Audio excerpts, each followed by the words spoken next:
ക്ലബിലും science ക്ലബിലൊക്കെ പങ്കെടുക്കുന്ന കുട്ടികളല്ലേ? July 2 വരെയാണ് വൈദ്യുതി സുരക്ഷാ വാരം ആഘോഷിക്കുന്നത്. സ്വാഗതം ആശംസിക്കുന്നത് മലപ്പുറം ജില്ലാ ഇലക്ട്രിക്കലായ ശ്രീമതി ശോഭി ജോർജ് അവരാണ്. വൈദ്യുതിയുടെ ഉപയോഗവും അതിന്റെ നല്ല വശവും മോശം മുഖ്യമാണ് നമ്മുടെ ജീവിതത്തിൽ വൈദ്യുതി, അല്ലേ? അപ്പൊ അതിനെ കുറിച്ചുള്ള കാര്യങ്ങൾ നമ്മള് ശ്വാസം പോലെയാണ്. വൈദ്യുതി എന്ന് പറയുന്നത് നമ്മുടെ ശ്വാസം പോലെയായി കഴിഞ്ഞു. പിന്നെ ശ്വസിക്കുന്നുണ്ടോ എന്നുള്ളത് നമുക്ക് ശ്വാസം മുട്ടുമ്പോഴല്ലേ അറിയുന്നത്.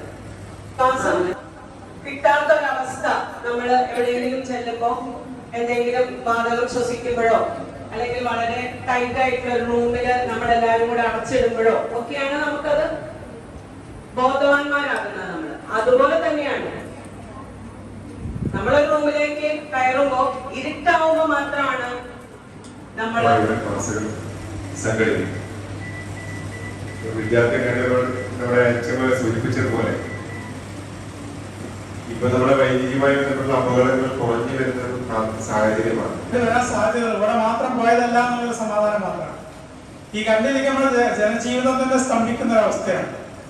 എല്ലാം അതിലൂടെയാണ് ഇപ്പൊ മുന്നോട്ട് പോയിക്കൊണ്ടിരിക്കുന്നത്.